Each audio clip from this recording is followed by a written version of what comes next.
40 మంది విద్యార్థులకు ఒకటే బాత్రూమ్. మీరు వింటున్నది నిజమే. నమ్మడానికి, చెప్పడానికి, వినడానికి నమ్మశక్యంగా లేకపోయినా ఇదే నిజం. భువనగిరి పట్టణ కేంద్రంలోని అర్బన్ రెసిడెన్షియల్ స్కూల్లో పరిస్థితి ఇదే. ఇక వర్షాకాలం వచ్చిందంటే చాలు విద్యార్థులు పడే బాధ వర్ణనాతీతం. ఎవరికి చెప్పుకోలేక చెప్తే ఏమవుతుందో అనే భయంతో బిక్కుబిక్కుమంటూ అరకొర సౌకర్యాలతో విద్యను అభ్యసిస్తున్నారు. ఇక్కడ బిల్డింగ్ చాలా చిన్నగా ఉన్నందుగా మాకు బాత్రూమ్స్ 4 ఉన్నాయి. అందువలన స్నానాలు లేట్గా అవుతున్నాయి. స్నానాలు బట్టలు ఆరకుండా ప్లేస్ లేదు, బట్టలు ఆరేసుకోవడానికి స్కిన్ ఎలర్జీలు వస్తున్నాయి. అందువలన పెద్ద బిల్డింగ్ కావాలి. ఇక్కడ ఫిజికల్ యాక్టివిటీస్ కూడా ఆడలేకపోతున్నాం.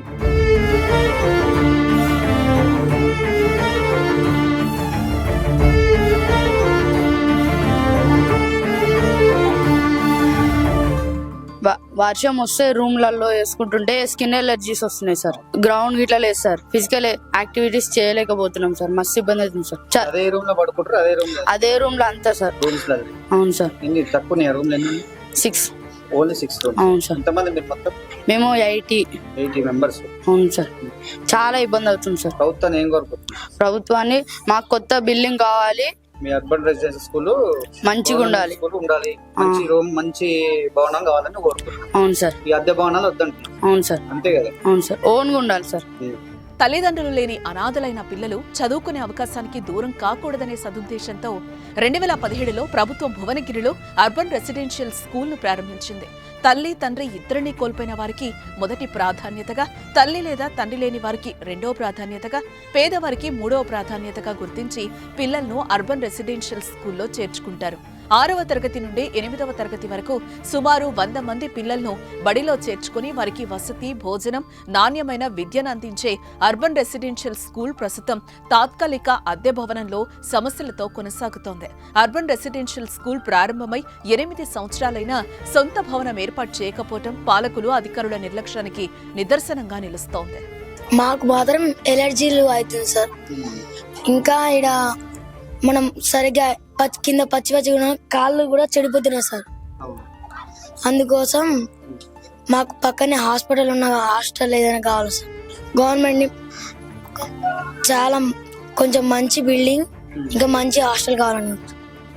మాకు తినడానికి ఇబ్బంది అవుతుంది. కింద వర్షం పడ్డప్పుడు రూమ్లోనే తింటాం. మళ్ళీ అల్లంతా చేసేసరికి ఇబ్బంది అవుతుంది, చాలా ఇబ్బంది అవుతుంది. మాకు వర్షం పడినప్పుడు కిందికి రావాలంటే వానల అందం అంతా తడిసిపోతుంది. కిందికి రావాలి, నీళ్ళు మొత్తం ప్లేట్లు నిండిపోయి వచ్చేస్తుంది. అయితే రూమ్లో 6, 7 ఉన్నాయి అంతే. మాకు మేము ప్రభుత్వం కోరుకునేది హాస్టల్ దగ్గర భువనగిరిలో పడాలని కోరుకుంటున్నాను. వర్షం పడ్డాదనుకో స్నానానికి ఇబ్బంది అవుతుంది. 5 ట్యాప్లతో చేయాలి. బాత్రూమ్ 3 ఉన్నది. ఈ చిన్న హాస్టల్నే కట్టుకుంటున్నాం. ఓ పక్క చదువు, మరోపక్క సమస్యలతో అక్కడి విద్యార్థులు నిత్యం పోరాటం చేస్తూనే ఉన్నారు. ప్రతిరోజు సమస్యలు, మరోపక్క చదువు విద్యార్థులకు కష్టతరంగా మారింది. ఉతికిన బట్టలు ఆరేసుకోవడానికి సైతం స్థలం లేకపోవడంతో ఉంటున్న గదుల్లోనే ఆరేసుకునే పరిస్థితి ఏర్పడింది. ఇక్కడ పాఠశాల మరీ దారుణంగా ఉంది. ఇక్కడ ఇబ్బందులు చూస్తే చాలా పరిస్థితి మంచిగా లేదు. గ్రౌండ్ లేదు, బిల్డింగ్ చిన్నగా ఉంది అని అంటుండు మా విద్యార్థి. కాకపోతే ఇక్కడ హాస్టలే మంచిగా లేదు.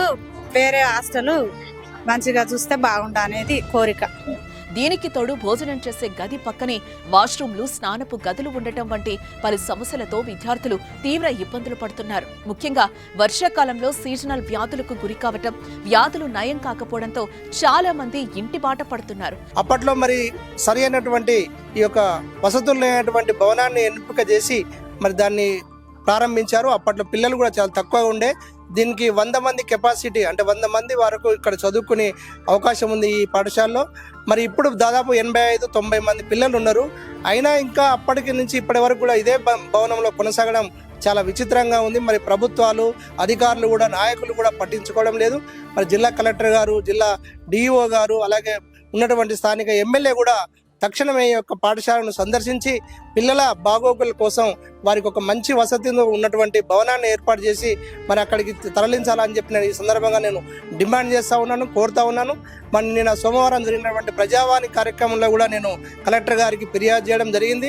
ఒకవేళ ఈ వారం రోజుల్లో ఎలాంటి చర్యలు తీసుకోకుంటే మరి విద్యార్థుల ఆధ్వర్యంలో అలాగే ప్రజా సంఘాల ఆధ్వర్యంలో కూడా ఆందోళన చేపడతామని కూడా ఈ సందర్భంగా మేము తెలియజేస్తా ఉన్నాం. దీంతో వారి చదువుకు ఫుల్ స్టాప్ పడుతుంది.